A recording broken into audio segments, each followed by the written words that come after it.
The Lekki Concession Company, operators of the Lekki tollgate, has submitted video footage recorded by its surveillance camera on the night when soldiers allegedly opened fire on NSAS protesters at the Lekki tollgate to the Lagos State Judicial Panel of Inquiry on restitution for victims of SARS-related abuse and other matters.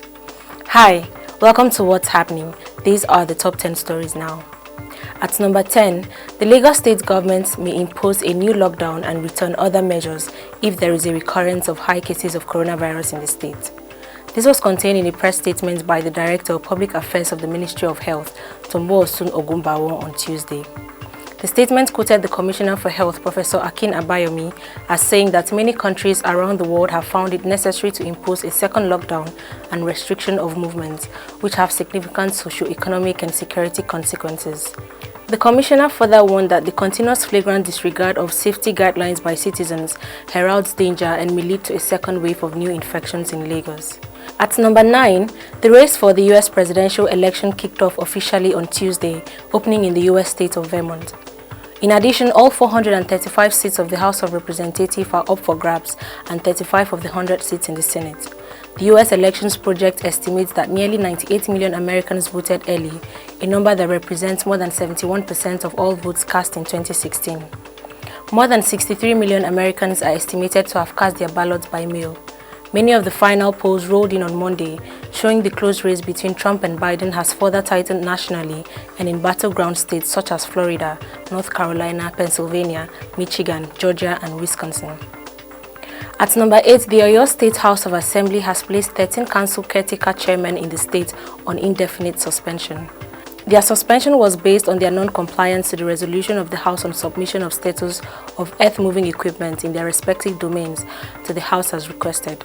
The affected councils are Akinyele East, Ido, Oluyole, Ibadan North East, Lagelu West, Shore, Ogbomosho Central, Ogbomosho South, Ajoro Osun, Ibarapa Northwest, Itesiwaju, Oyo East and Oyo Southeast. At number 7, Operation LAFIYA DOLE said a total of 78 persons, including 75 Boko Haram and ISWAP fighters and 3 soldiers, have been killed in an ongoing subsidiary operation in the Northeast. This was contained in a press statement issued by the Acting Director of Defense Media Operations, Brigadier General Bernard Onyeko, on Tuesday. Onyeko claimed that caches of arms and ammunition were equally recovered during the operation in the last 1 week.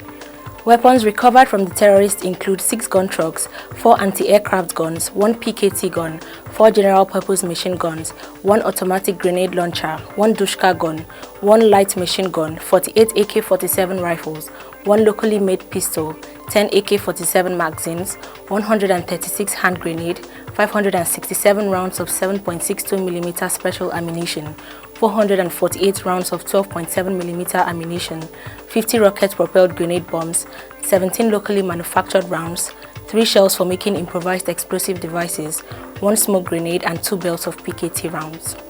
3 soldiers lost their lives while 4 others were wounded within the period. At number 6, the government of Edo State has relaxed the curfew imposed on the state between 10 p.m. and 6 a.m. daily.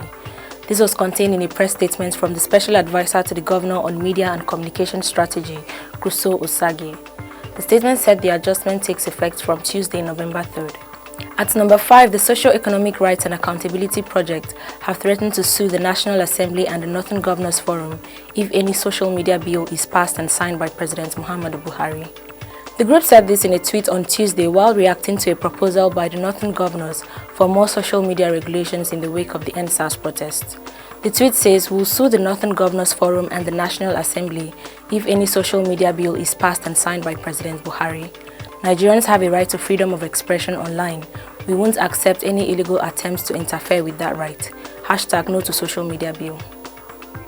At number 4, the Prime Minister of the United Arab Emirates, Sheikh Mohammed bin Rashid, has disclosed that he has been injected with COVID-19 trial vaccine produced by the UAE medical teams.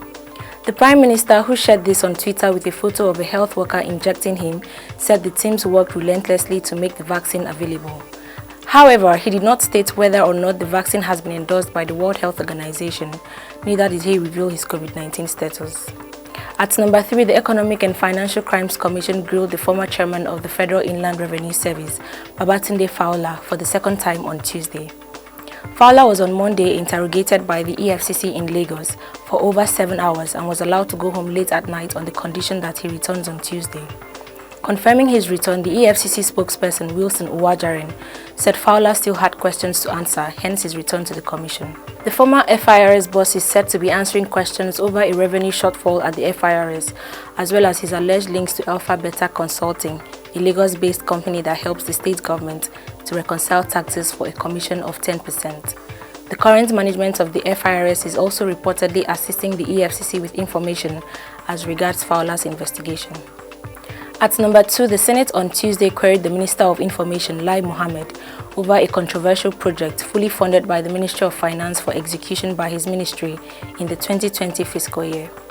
The project, which was tagged ERPG 10145-116, was allocated 250 million naira and was listed as completion of NTA Gushua substation ongoing. Lai Mohammed led other top officials of his ministry to the Senate on Tuesday to defend their 2021 budget estimates.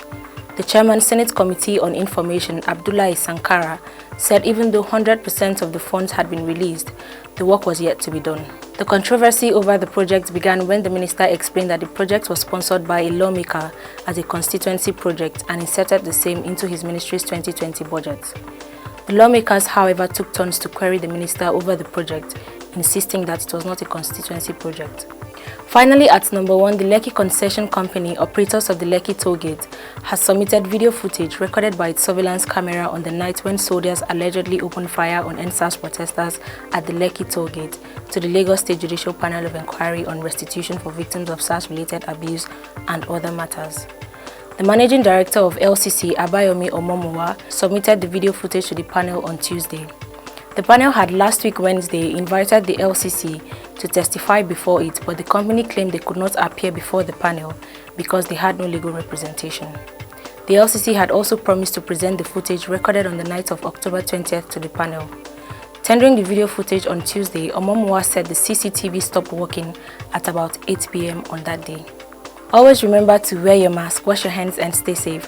That's all for today. See you next time on What's Happening.